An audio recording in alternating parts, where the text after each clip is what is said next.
connected to a voltmeter, a battery and magnetometer. एक register है आपका, वो कनेक्टेड है, ठीक है, एक बैटरी है और एक एमीटर है, as shown in the circuit in figure A. ये नंबर का फिगर डायग्राम है, ये B नंबर। फिर आपसे पूछे here the एमीटर जो इसकी रीडिंग है वो है 2 ampere and voltmeter reading is 12 और इसकी वोल्टमीटर की रीडिंग है 12। What will be the ammeter and voltmeter readings in the circuit shown in figure B? तो B में क्या होगा आपको वो बताना है, एमीटर की रीडिंग और वोल्टमीटर की रीडिंग। तो यहाँ से पहले R फाइंड करवाओ। अगर आपके पास V की वैल्यू है, I की वैल्यू है, तो हम R कैसे कैलकुलेट करेंगे? V is equal to IR से। यस सर, V की वैल्यू है 12, I की वैल्यू है 2 और R की वैल्यू है, तो R की वैल्यू का फाइंड करनी है, तो इसको डिवाइड करेंगे 12 by 2 is equal to R, then R की वैल्यू क्या होगी 6 ओम। यहाँ पे R की वैल्यू है 6 ओम, ठीक है। B है which is obtained by connecting two additional identical resistor। identical का मीनिंग क्या है? ये भी 6 का है, ये भी 6 का है, ये भी 6 का है, तीनों 6 के identical का मतलब सेम, और इन तीनों को ये पैरेलल में है तो इनका क्या होगा 1/6। ये 3 टाइम्स है तो इनको 3 से मल्टीप्लाई कर दो, ये आप इसको ऐसे ऐड करोगे ना 1/6 प्लस 1/6 प्लस 1/6, ये कितने टाइम्स है 3 टाइम्स है, तो 3 से मल्टीप्लाई कर देना। और यहाँ पे क्या होता है 1 में R इक्विवेलेंट या R पैरेलल RP, ये कटेगा 2 टाइम 1/2, तो RP की वैल्यू क्या आएगी आपके पास 2, RP की वैल्यू क्या आएगी 2।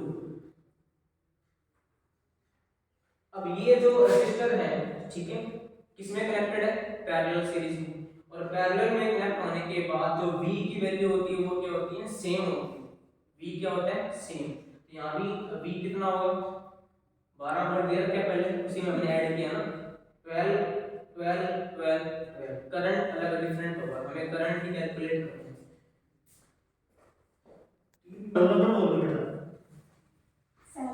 इस सर्किट में जो इक्विवेलेंट रेजिस्टेंस है वो कितना है 2 ओम और वोल्ट कितना है 12, तो हमें फाइंड करनी है एम्पीयर या आई। तो आई का फॉर्मूला क्या होता है V अपॉन R, तो V की वैल्यू है 12 और R की वैल्यू है आपके पास 2, क्या आएगा 6 एम्पीयर। तो अब आपसे पूछा ऑप्शन में एम्पीयर की वैल्यू, करंट की वैल्यू और V की वैल्यू, तो V की वैल्यू है 12 और I की वैल्यू है 6, तो कौन सा ऑप्शन है सेकंड, ठीक है। नेक्स्ट क्वेश्चन है 4 नंबर क्वेश्चन, कट कर दे। एक वायर x नाम की है जिसकी लेंथ गिवन आपको length is equal to 1.6, okay. Metre has a cross section area, area given है 0.80 मिलीमीटर स्क्वायर, ये दोनों पे millimetre square, okay. And resistance of 8 ohm, R की वैल्यू आपके पास 8.0 ओम। Which of the following wires made up of the same material X will have a resistance of 8 ohm? हमें एक तार बनानी है जो कि जो X वाली तार है वो जिस मटेरियल की बनी है ना, दूसरी तार की सेम मटेरियल की होनी चाहिए और उसका R भी कितना होना चाहिए 8 ओम, ठीक है। तो हमारे पास फॉर्मूला क्या होता है R का, R is equal to rho L upon A। यहाँ पे रो क्या होता है रेसिस्टिविटी, R आपका रेजिस्टेंस, L वायर की लेंथ और A वायर का क्रॉस सेक्शन एरिया, ठीक है। यहाँ पे R और P रो को नीचे ले आओ, यहाँ पे आएगा L upon A, L upon A, ठीक है। यहाँ पे R की वैल्यू रो की वैल्यू सेम ही है उसकी, R कितना है 8 ओम पहली वायर के लिए, दूसरी वायर के लिए भी R उसने बोला 8 होना चाहिए, तो रो भी क्या आएगा सेम है। तो यहाँ पे R1 रो 1 L1 A1 है, फिर R2 upon rho 2 is equal to L2 upon A2, ये होना चाहिए। अगर R1 is equal to R2 है, R1 इसके इक्वल है, ये भी इसके इक्वल ही होगा, रो 1 इज इक्वल टू रो 2, तो ये आपस में क्या होने चाहिए इक्वल, ठीक है। इक्वेशन फर्स्ट, इक्वेशन सेकंड, यहाँ लिख लेना R1 is equal to R2, rho 1 is equal to rho 2, ये क्वेश्चन के अकॉर्डिंग। तो हम क्या राइट करेंगे L1 upon A1 is equal to L2 upon अब L1 की मीनिंग है 1.6, A1 का मीनिंग है आपके पास 0.80 और इज इक्वल टू है L2 अपॉन A2। यहाँ से हम कट करेंगे, देखो ये 1.6 है, ये 0.80 है, तो कट किया, आंसर आएगा 2। तो 2 is equal to L2 upon A2। हमें इसको सेकंड वायर का वैल्यू गिवन नहीं है क्वेश्चन में। अब ऑप्शंस पे आओ, ऑप्शन में देखो ये लेंथ कितनी है, थर्ड ऑप्शन पे आओ डायरेक्ट। लेंथ आपके पास 0.50 और एरिया है उसका 0.25, कट करोगे 25 टू जा 15, तो मतलब इन दोनों का रेशियो भी 2 के इक्वल है, और L1 L2 और A2 का रेशियो भी किसके इक्वल है, 2। दोनों सेम है, मतलब कौन सा ऑप्शन इसको सेटिस्फाई कर रहा है, थर्ड। तो उस वायर की लेंथ कितनी होनी चाहिए, 0.50 और एरिया कितना होगा 0.25। ओके, कट में असर्शन क्या लिखा है कि ये 3 एंपियर फ्यूज, जो आपका फ्यूज है वो 3 एंपियर का है। इसका मीनिंग आई की वैल्यू आपके पास कितनी है, 3 एंपियर। ओके, और जो पावर है 800 वोल्ट, पावर कितनी है 800 वोल्ट, और वोल्टेज कितनी है 220 वोल्ट। ठीक है, और P का फॉर्मूला, पावर का फॉर्मूला क्या होता है, V मल्टीप्लाई बाय I, ये होता है किसका, पावर का फॉर्मूला। बंद कर दो, कर दे स्टार्ट। तो P की वैल्यू यहाँ ऐड करना 800, ओके, V की वैल्यू है 220 और हमें I कैलकुलेट करनी है। I कैलकुलेट करेंगे, अभी I आनी चाहिए 3 एम्पीयर। अगर यहाँ I की वैल्यू 3 एम्पीयर आती है तो वो सेशन बिल्कुल सही है ना, चेक कर रहे हैं। तो मैंने इसको डिवाइड किया, 800 divide by 220 is equal to I। 0 से 0 कट हुआ, 2 के टेबल से 40, 2 के टेबल से 11, तो मैं इसको डिवाइड करता हूँ 40 को 11 से, 11 3 जा 33, 7 रिमाइंडर 0.0, 11 6 जा कितना आएगा 66, फिर 4 0 11 3, तो आंसर है मेरे पास आई की वैल्यू इट्स 3.63। तो आई की वैल्यू एक्चुअल में कितनी आ रही है 3.63 और दे कितनी रखी है 3 एंपियर। तो असर्शन ए क्या होगा अपना फोर्स, असर्शन ए क्या होगा फोर्स। अब बी नंबर देखो, रीजन क्या है उसका, a fuse of 3 ampere rating will melt and break the circuit if the current through it is higher than 3 ampere। अगर वो फ्यूज 3 एंपियर का है और उस फ्यूज में से 3 एंपियर की ज्यादा की करंट पास हो गई तो फ्यूज मेल्ट होके खराब हो जाएगा, ये सही है रीजन आपका। ठीक है, तो A is false but R is true. कट करते हैं। 6 number mention assertion A, rubber is used to make protective gloves which are used while working with electrical circuit। ये भी है, yes, ये हम ग्लव्स बनाते हैं रबड़ के ताकि हमें करंट फील ना हो, बिजली से बचने के लिए, ये सही है, ट्रू है। Reason, rubber offers lesser resistance, lesser नहीं हायर, जो रबड़ है करंट को फ्लो करने के लिए हायर रेजिस्टेंस अप्लाई करता है, उस तरह की वो करंट फ्लो ही ना हो। करंट फ्लो नहीं होगा, इसका मीनिंग क्या है कि वहां पे आर की वैल्यू क्या है, हाई है, लो नहीं है। तो ये इसका आंसर होगा third, A is true but R is false. Okay, answer is third, A is true and R is false, and R is false. Okay, understand now pause. अब 7 to 10 वाला मेरे लिए डायग्राम बना दे, टेबल आपके पास और एक diagram है, ठीक है, सर्किट का। तो इसमें आपसे देखो वी आई कौन सा लो लगेगा, ओम्स लो। ओम्स लो के अकॉर्डिंग क्या होता है कि V is proportional to I। ठीक है, V की वैल्यू I के क्या होती है, प्रोपोर्शनल होती है, जैसे V बढ़ेगा I भी बढ़ेगा। ठीक है, तो V और I, V की वैल्यू है 2, I की वैल्यू है 0.50, तो V अगर इंक्रीज कर रहे हो आप यहाँ 1 2 3 4, तो ये भी क्या होगा, इंक्रीज होगा। और आपसे पहले क्वेश्चन में क्या पूछे, R की वैल्यू पूछी है, तो इनको यूज करो बस R। तो V ओम्स के लॉ से क्या होगा, V IR, V की वैल्यू गिवन है कितनी है 2,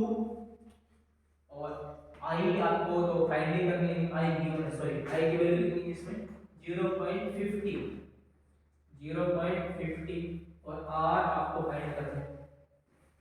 2 से डिवाइड करोगे इसको 0.50 को तो आर की वैल्यू कितनी आएगी, पॉइंट को हटाओगे तो डबल जीरो, जीरो से जीरो कट, 5 4 जा 20, तो आर का वैल्यू क्या आएगी आपके पास 4।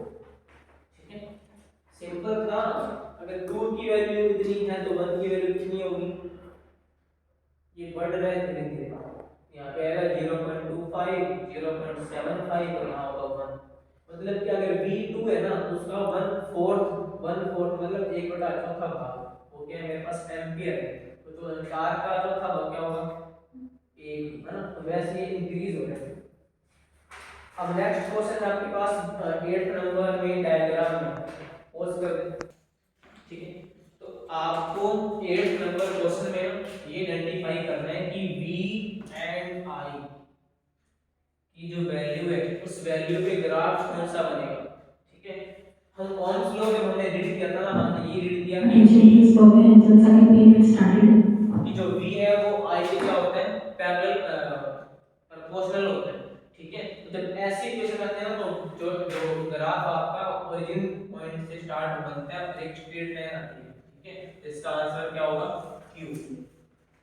ठीक है, जब भी ओम्स लॉ पूछे आपसे ग्राफ किसके बीच में हो v और i के बीच में, तो हमेशा ग्राफ ऐसे ही बनेगा, ओरिजिन पॉइंट से मूल बिंदु से लेके स्टार्टिंग से 0 से और ऐसे एक स्ट्रेट लाइन आएगी।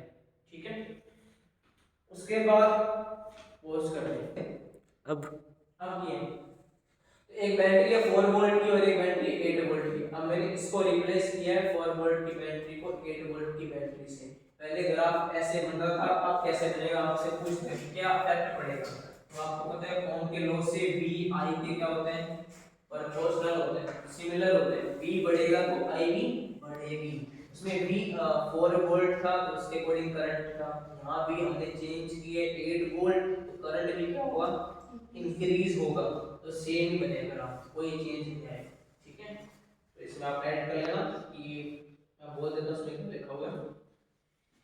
Replacing with a battery of higher voltage will result in an increase in current passing through the circuit। अगर आप वोल्टेज को हाई करोगे तो करंट भी क्या होगा उतनी हाई होगी।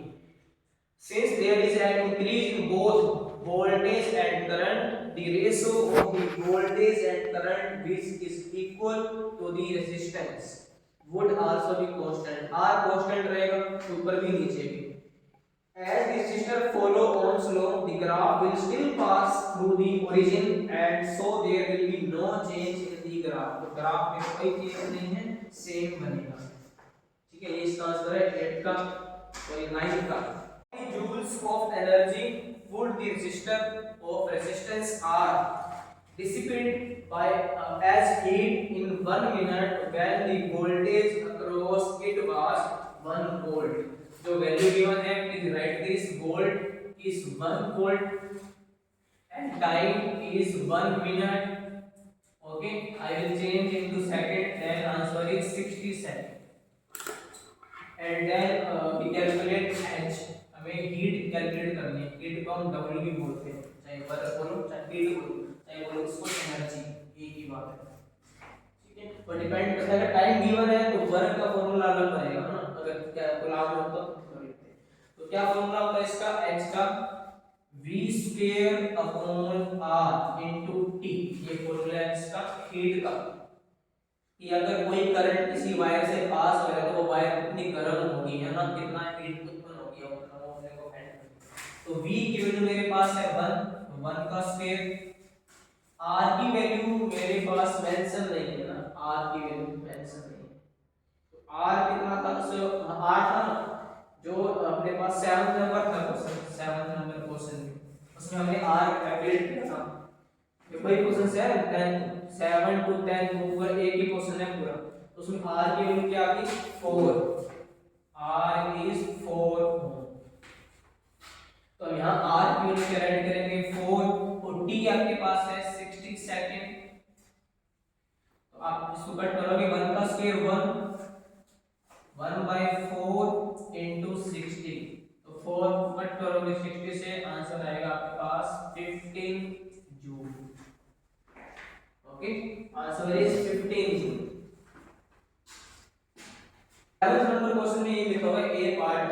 To resistor of different resistance, मेरे पास दो रेजिस्टर हैं जिनकी वैल्यू अलग अलग है, डिफरेंट है, कनेक्टेड इन सीरीज, हमने कनेक्ट किया उसको सीरीज में, are connected with a battery of voltage V, battery है जो V वोल्टेज बना रही है, the power dissipated in both these resistors will be same, जो पावर है क्या वो सेम होगी क्या उसके अंदर, जो पावर है वो आपसे पूछ रहे हैं सेम होगी क्या, P1 जो आपके पास P1 है वो P2 के इक्वल होता है, ठीक है, क्योंकि मैंने चेंज कर दिया, दो रेजिस्टर हैं जो डिफरेंट के हैं, जैसे R1 है ना, तो R1 R2 इक्वल नहीं है, डिफरेंट है R1 R2, तो पावर का फॉर्मूला मैंने भी आपको राइट कराया था, पावर का V I, ये था पावर का फॉर्मूला, तो इसमें R मिसिंग है तो हम R ले लिया है,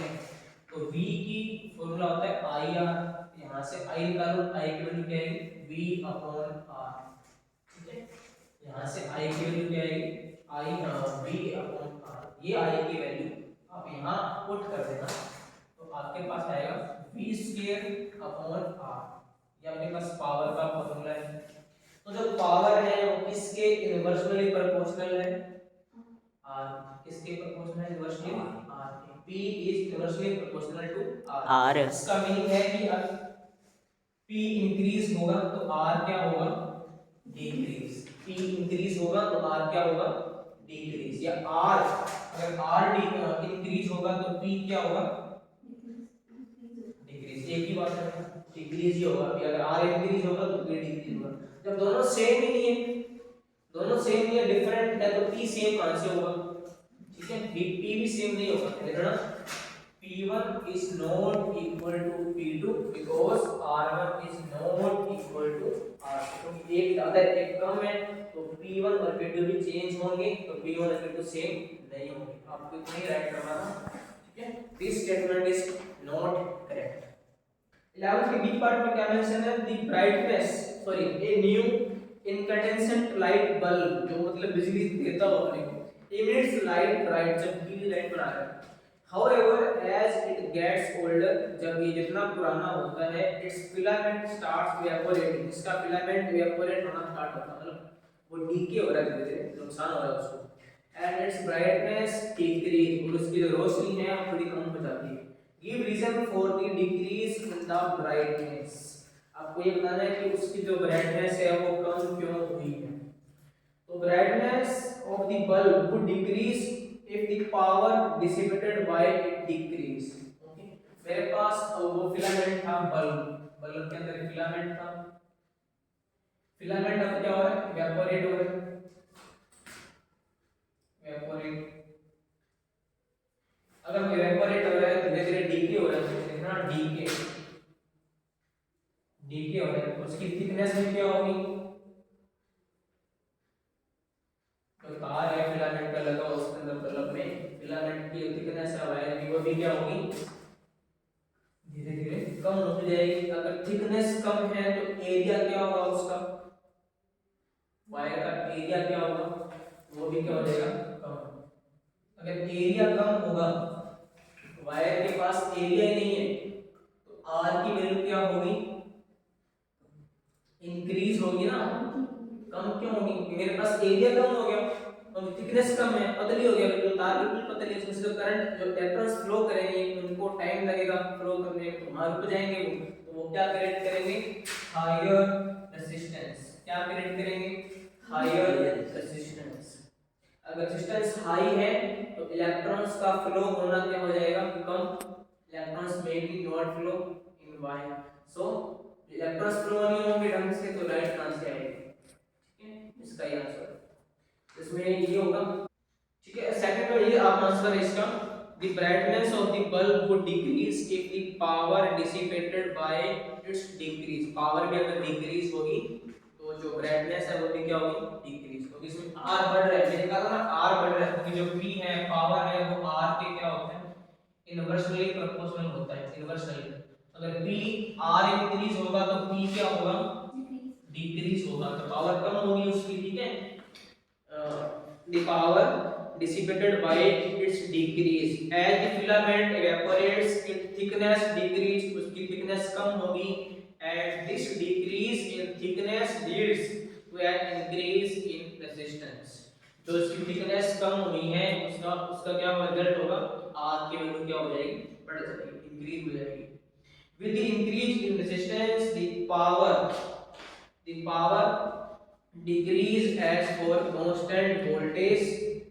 ओके, सो अगर R की वैल्यू इंक्रीज होगी तो पावर आपकी कम हो जाएगी.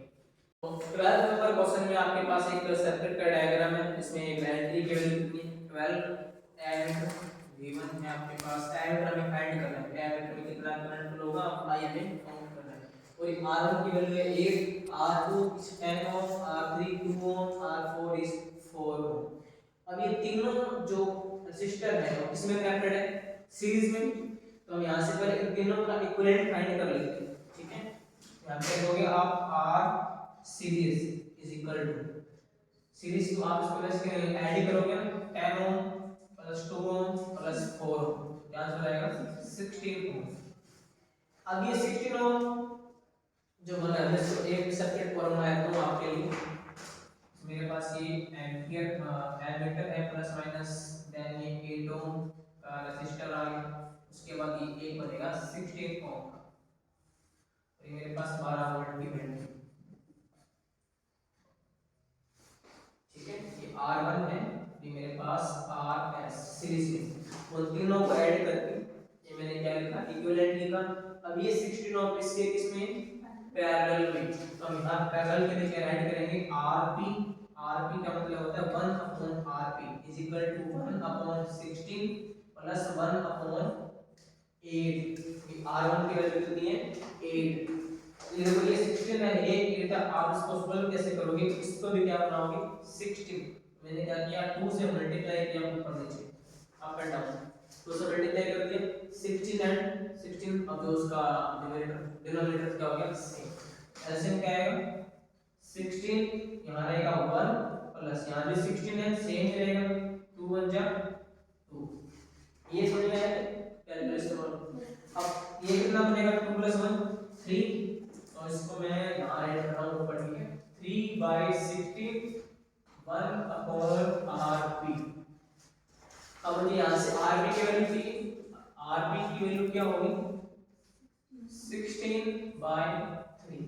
तो इस पूरे सर्किट में R की वैल्यू कितनी है 16/3 इस पूरे सर्किट में, और वोल्ट कितना है 12 वोल्ट है. तो मुझे फाइंड करना है I कैसे फाइंड करोगे आप, V अपॉन में R. I का फॉर्मूला V अपॉन में R. V की वैल्यू 12, R की वैल्यू कितनी है 16, और ऊपर जाएगा आपके पास 3.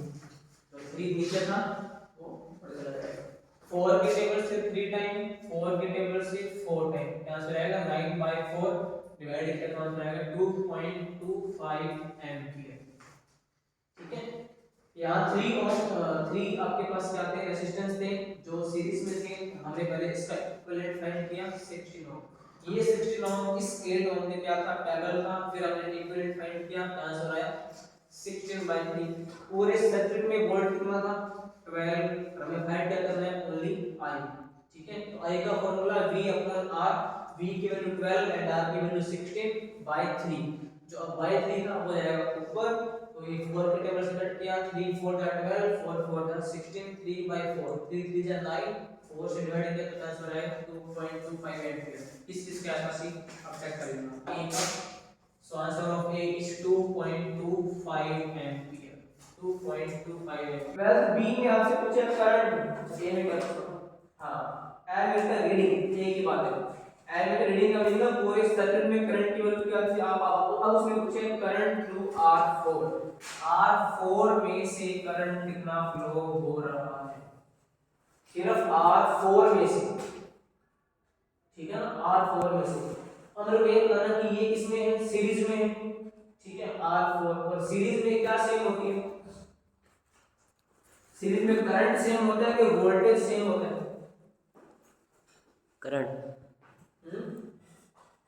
करंट सेम होता है सर. यस, करंट सेम होता है R4 में. तो इस पूरे सर्किट में करंट कितना फ्लो होगा 2.25 एम्पियर। करंट कितना फ्लो होगा 2.25 एम्पियर।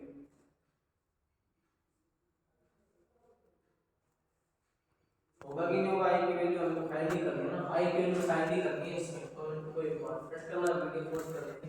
ठीक है, बी पार्ट में आपके पास V की वैल्यू होगी 12 वोल्ट, आई हमें फाइंड करना है, और R की वैल्यू हम लेंगे, इन तीनों का सम लेंगे, 10 2 एंड 4 16, 4 ले लेंगे इसमें। तो V की वैल्यू है 12, R की वैल्यू है 16, आंसर आएगा 0.75 एम्पियर, 0.75 एम्पियर। अब इसको कंटिन्यू करने के बाद वीडियो को, अब ध्यान से सुनना भी, आपने आपके माइंड में पक्का आएगा कि सिर्फ 4 ओम का पूछा तो आपने R की वैल्यू 4 क्यों नहीं ली। अगर मैं यहाँ R की वैल्यू 4 लूंगा ना और वहां 12 है, तो 12 में 4 क्या होगा 3 होगा, क्योंकि पूरे सर्किट में करंट अगर 2.2 एम्पियर है, पूरे सर्किट में करंट कितना है 2.25 एम्पियर का। आप बताओ कि सिर्फ 4 ओम पे 3 एम्पियर करंट कैसे फ्लो होगा। ठीक है, तो हम इक्विवेलेंट लेंगे, रेजिस्टेंस टोटल कितना फ्लो हो रहा है उसमें सीरीज में, तो 4 और 2 6 और 10 16, क्योंकि तीनों तीनों ये करंट जो तीनों आर है वो इसके क्या सर्किट के पैरेलल है, तो हमने पूरा इक्विवेलेंट लिया है। अगर तीनों इसके पैरेलल थे तो हमने वी भी सेम लिखा, क्योंकि पैरेलल में वी क्या होता है सेम। आई आप कैलकुलेट तो करोगे, जो वैल्यू आएगी तीनों में सेम आएगी, जो 4 ओम है उसमें भी आई सेम होगा, 2 ओम है उसमें भी आई सेम होगा, 10 ओम है उसमें भी आई सेम होगा। लेकिन आर हम तीनों को कैलकुलेट करेंगे, अगर हमें भी सेम रखना है तो भी सेम रखना है तो क्या करेंगे, आर हमें इन दोनों को इक्विवेलेंट करना पड़ेगा। अब करते हैं difference, C number potential difference across R2, R2 के अकॉर्डिंग में आपको अच्छा होते। अब इसमें करते हैं कैलकुलेट क्वेश्चन, ये अच्छा क्वेश्चन। तो R2 है तो V2 होगा, V2 I2 into R2। I2 क्या होगा, देखो मैंने क्या कहा, करंट सेम होगा इसमें, ये आपके पास R2 है, R3 है, R4 है, इसका मतलब I2 का मीनिंग है कि सेकंड वाले जो रेजिस्टेंस है उसके अंदर करंट कितना फ्लो होगा, इन दोनों में करंट क्या था सेम था, तो हमारे पास I2 की वैल्यू क्या आएगी 0.75 एम्पियर, जो हमने पहले निकाली थी R4 में। R4 में, R3 में, R2 में करंट सेम ही होगा, कितना 0.75। ठीक है, V2 आपसे पूछा ही है, और R2 की वैल्यू कितनी है, यहाँ पे क्या था 10 ओम, क्या लिखा था 10 ओम, ये वैल्यू यहाँ पुट कर दो, तो V2 हमें कैलकुलेट करना है। ओके, I2 की वैल्यू आपके पास 0.75 एंड R2 की वैल्यू है 10 ओम, मल्टीप्लाई करोगे तो क्या आएगा 7.5 वोल्टेज, तो answer number C is 7.5 volt. कर दे, D number is amount of charge flowing through flowing through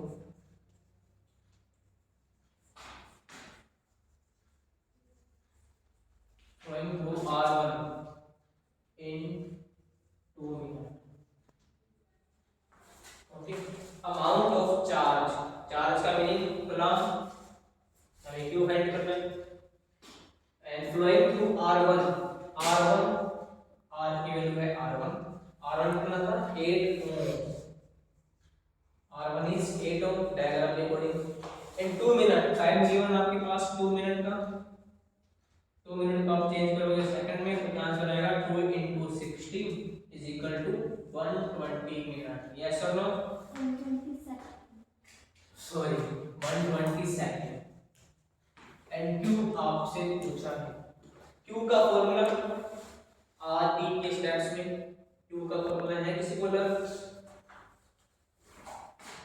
Q is equal to IT होता है, क्या होता है IT।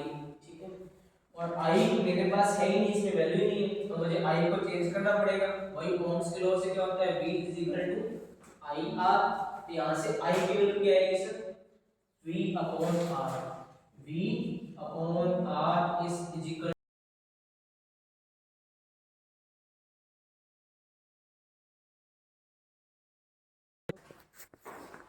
इसमें पूछे कि R1 पे 2 मिनट के अंदर कितना चार्ज फ्लो हुआ, ठीक है, R1 के ऊपर।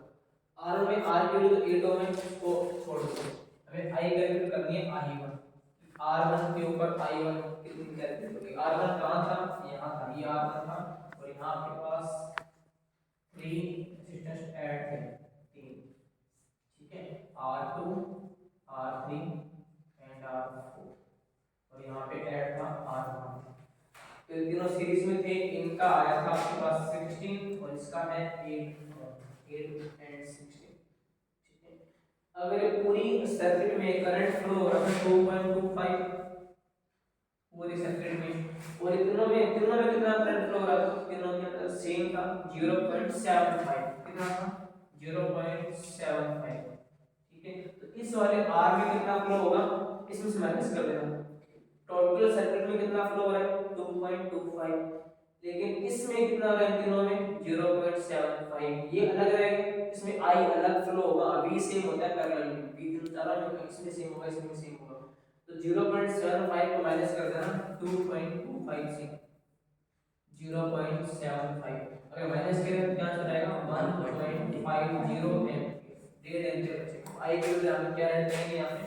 1.50 और T की वैल्यू है 120, तो इसको हटाएंगे तो आएगा 100, 2 0 से 2 0 कैंसिल,